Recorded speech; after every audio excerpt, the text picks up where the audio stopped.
ভাই এটা তো দেশি না ভাই দাঁত আছে কয়টা ওরে আল্লাহ কঠিন মাল কিন্তু এটা দুই দাঁত হয়ে গেছে কিন্তু চাচা আপনি দেখছেন দাম দর বলছেন না কত বলছে ভাইজান 95 কিন্তু হয়ে গেছে অলরেডি আপনি চাও কেমন আমি 100 পার হইতে বলছি ওরে আল্লাহ 100 পার মানে তা একটু বলে দেন কেমন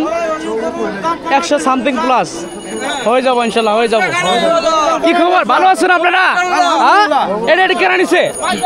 কত বেচছেন কত 92,000 টাকা মাশাআল্লাহ সুন্দর হয়েছে কিন্তু 92 বিক্রি হয়ে গেল 92 এই যে অনেকজনই কিন্তু গরু কেনার জন্য আসছেন দেখেন অনেকজন কিন্তু গরু কেনার জন্য আসছেন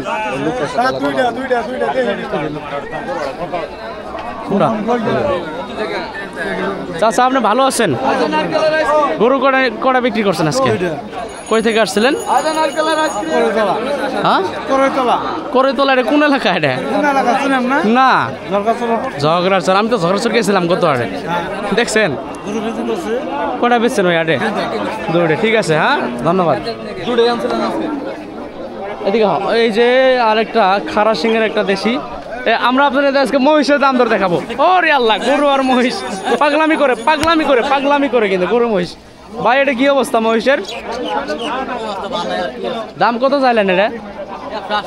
180 চাওয়া দাম বেচা বিক্রি বাটা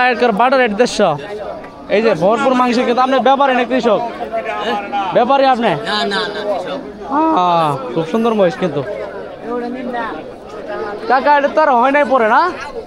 দাম করে নাই লাস্ট কত লাস্ট দাম কত 10-15 লাস্ট দাম এই যে আরেকটা দানব কিন্তু আগুন ধরছে বাজারে আগুন লাগছে লাগে নাই এই যে অনেকজনে কিন্তু এই যে আপনারা কোথা থেকে আসছেন কিনেন না এখনো আজকে আমি আসলে একটা জিনিস খেয়াল করলাম এখানে অর্ধেক লোকে কিন্তু শ্রীপতি কারণ শ্রীপতির গরু এখানে আমদানি বেশি হয় আজকে বেশিরভাগ লোক চাচা আজকে আমদানি একদম কম গত হাটে জায়গা ছিল না এই বাজারে জায়গা ছিল না আপনি আবার দাঁড়ায় থাকেন চাচা জায়গা ছিল না ভাই ওটা পরে হয় নাই পরে ওটা পরে আর হয় নাই হয়ে যাবো ইনশাল্লাহ হয়ে যাবো